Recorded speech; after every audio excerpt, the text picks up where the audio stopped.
Bienvenue dans cette nouvelle vidéo où nous allons parler de l'effet de serre. Alors, première question, qu'est-ce que c'est que l'effet de serre? Pour mieux comprendre ce phénomène, nous allons prendre le cas concret d'une serre. Lorsque vous rentrez dans une serre, vous allez constater que la chaleur y est beaucoup plus élevée. C'est la même chose finalement si vous rentrez dans une voiture qui est restée pendant un certain temps en plein soleil. Mais pourquoi? En fait, le soleil, il va réchauffer tout l'environnement et aussi à l'intérieur de la serre ou de la voiture.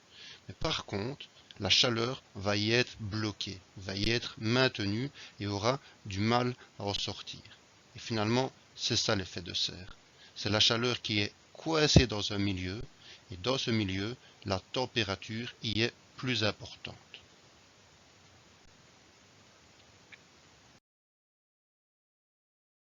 Nous allons à présent parler des gaz à effet de serre. Premièrement, où se trouvent tous ces gaz à effet de serre? Eh bien, ils sont dans l'atmosphère. L'atmosphère, eh bien, c'est une couche d'air qui se trouve entre le niveau de la Terre et les nuages environ. Donc nous, de manière générale, nous vivons dans l'atmosphère. Ok? Et dans cette atmosphère, il y a plein de gaz à effet de serre. Nous allons en citer 4. Le premier, le dioxyde de carbone. Le dioxyde de carbone qui est produit notamment dans certaines usines. Petit rappel pour le cours précédent des centrales électriques, eh bien c'est principalement dans les centrales thermiques que ce gaz est produit en brûlant du charbon, du gaz et du pétrole. On appelle d'ailleurs ces trois matières les énergies fossiles. Vous pouvez me dire aussi le jour de l'examen qu'elles contiennent de l'énergie sous forme chimique, mais les énergies fossiles, c'est principalement pour le charbon, le gaz et le pétrole. Ok? Petit rappel aussi de lecture des formules moléculaires. Eh bien, une molécule de dioxyde de carbone, comme on voit ici, est composée d'un atome de carbone et de 2 atomes d'oxygène, car il y a un petit indice numéro 2 ici à côté. Ensuite, deuxième gaz à effet de serre qui est émis par les flatulences des vaches et finalement tous les gens qui émettent des flatulences. C'est le méthane. Le méthane qui est composé d'un atome de carbone et de 4 atomes d'hydrogène. C'est le même gaz finalement que l'on utilise pour faire fonctionner les chaudières. C'est le gaz de ville qui passe à travers les tuyaux pour venir donc chauffer toutes nos habitations. C'est exactement la même molécule. Ensuite, nous allons parler du protoxyde d'azote, une molécule qui est composée de 2 atomes d'azote et d'un atome d'oxygène. Nous appelons aussi ce gaz le gaz hilarant, car certaines personnes utilisent ce gaz pour se mettre dans des états seconds. Petit conseil d'amis, les gars, jouez pas trop avec ce gaz-là, parce qu'il y a des gens qui en ont tellement abusé, ils ont carrément perdu l'usage de leurs jambes, tellement que leur cerveau il était cramé. Donc voilà, jouez pas avec ces trucs-là, c'est vraiment des crasses, et finalement, jouez pas avec tout type de substance qui vous abaisse votre niveau de conscience à un niveau inférieur.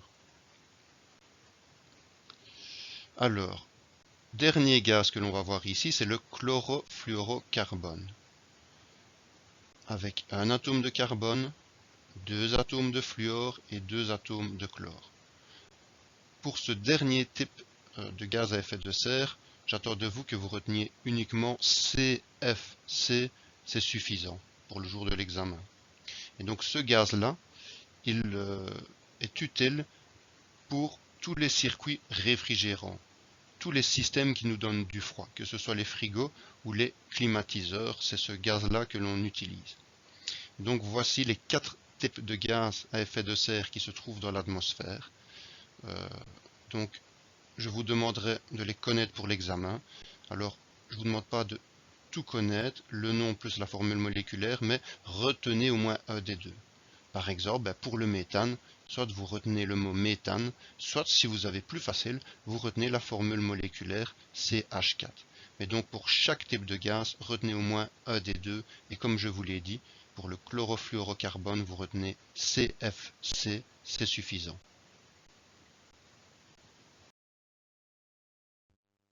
Alors finalement, quel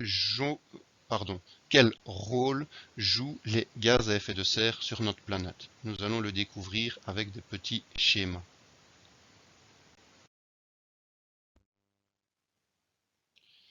Alors, premièrement, ici, nous regardons le titre, s'il n'y avait pas d'effet de serre.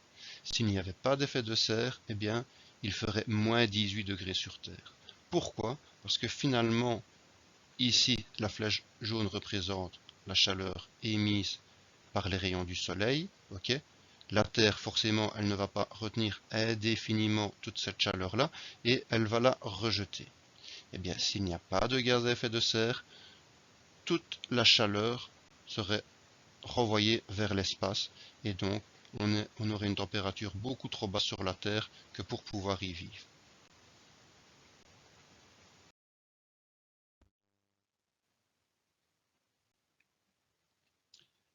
À présent, nous voyons qu'ici, il y a bien des gaz à effet de serre et que cela nous permet d'obtenir une température moyenne de 15 degrés. Comme vous le voyez, les gaz à effet de serre, comme je l'ai dit au début, pour une serre où on cultive nos légumes ou pour une voiture, eh bien, elles bloquent la chaleur. Mais elles ne bloquent pas toute la chaleur. Heureusement, sinon on vivrait dans une fournaise. Elles bloquent une partie de la chaleur et elles en laissent sortir une autre partie. Nous avons donc ici un équilibre entre chaleur maintenue et chaleur rejetée pour avoir une température idéale pour le bon développement de tous les êtres vivants.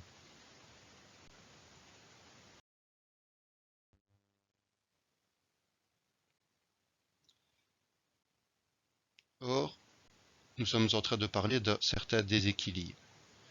Pour mieux visualiser ce déséquilibre, nous allons voir directement la dia suivante pour comparer les deux images.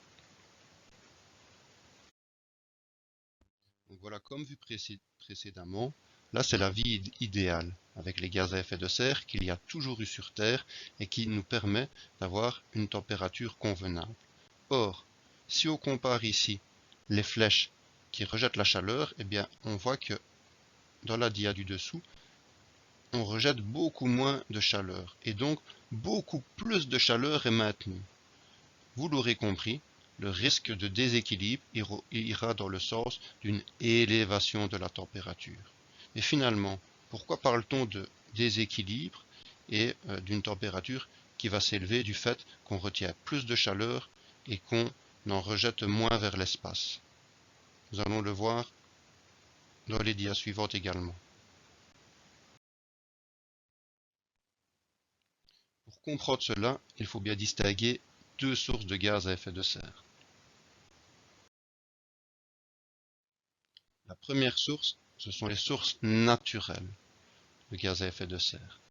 Donc, ce sont des origines des gaz à effet de serre qui ont toujours existé sur la Terre et qui ont toujours été là. Ok? La première, c'est le CO2. Eh bien oui, tout être vivant qui respire émet du CO2, du dioxyde de carbone, lorsqu'il souffle. Ok? Ou lorsqu'il expire l'air qu'il y a dans ses poumons. Deuxième source naturelle, le méthane émis par les flatulences des vaches. Et une troisième, c'est le protoxyde d'azote. Si vous regardez avec un super microscope dans la Terre, vous y découvrirez des petites bactéries. Et ces bactéries-là, on les appelle aussi des décomposeurs. Pourquoi? Parce que, en fait, ils décomposent la matière organique. La matière organique, c'est quoi? C'est tous les restes d'êtres vivants. Comme par exemple, pelure de banane, fleurs séchées, restes de viande, ou même finalement tous les cadavres. Eh bien, il faut savoir que ces bactéries-là, grâce à ces bactéries-là, eh bien, tous ces déchets-là organiques disparaissent petit à petit, mais en fait, ils ne disparaissent pas complètement. Ils sont une partie désintégrée dans la terre, on va dire, mais une autre partie qui vont être dégagées sous forme de gaz, le protoxyde d'azote. Donc voilà, vous retenez bien, que dans la Terre, il y a des bactéries et lorsqu'elles décomposent la matière organique, elles émettent du protoxyde d'azote.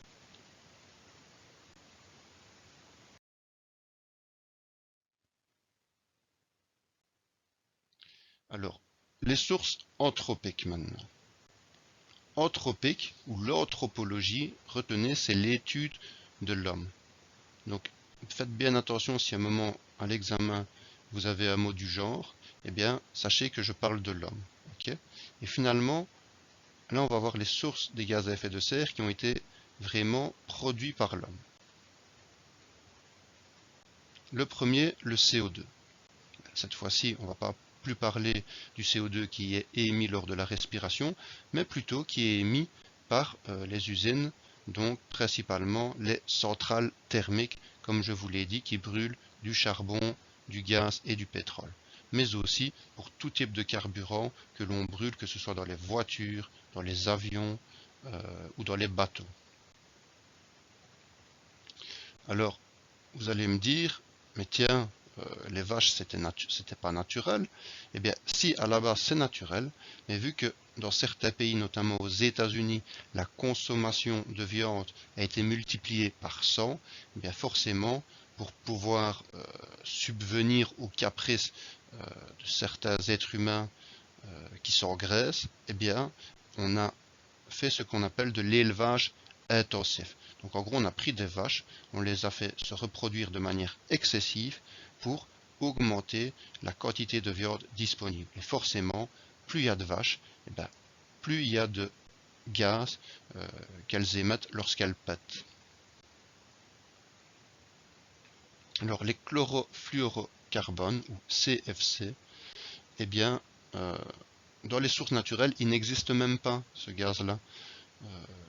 Ou alors de manière très très rare. Et finalement, ça c'est un gaz que l'on a créé via des réactions chimiques pour pouvoir faire fonctionner nos frigos et nos climatiseurs et obtenir du froid. Et ici, toujours nos petites bactéries qui créent du protoxyde d'azote.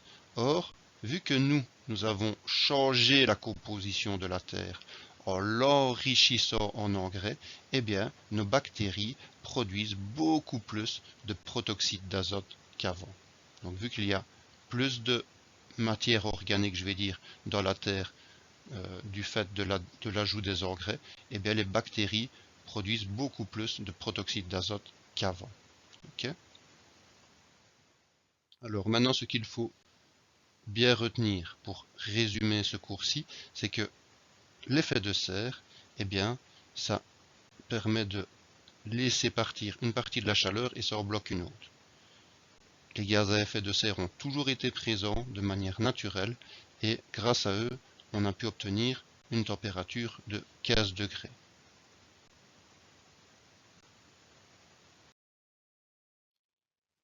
Or, les temps ont changé. Depuis 150 ans, donc depuis les années 1850 environ, il y a eu ce que l'on appelle la révolution industrielle. Et donc, nous avons créé toutes sortes de machines, des usines pour produire de l'électricité. Je le dis pour la troisième fois, principalement les usines thermiques, mais aussi plein de types de transports qui émettent des gaz à effet de serre. Depuis, eh bien, il y a eu un dérèglement au niveau de la chaleur qui sort et de la chaleur qui reste. Beaucoup moins de chaleur sort et beaucoup plus de chaleur reste. Donc, la température, petit à petit, plus on émet des gaz à effet de serre, eh bien, plus la température moyenne de la Terre augmente. Et donc, cette augmentation de la température est bien due au fait que l'homme émet des gaz à effet de serre supplémentaires aux gaz à effet de serre naturels qu'il y a toujours eu.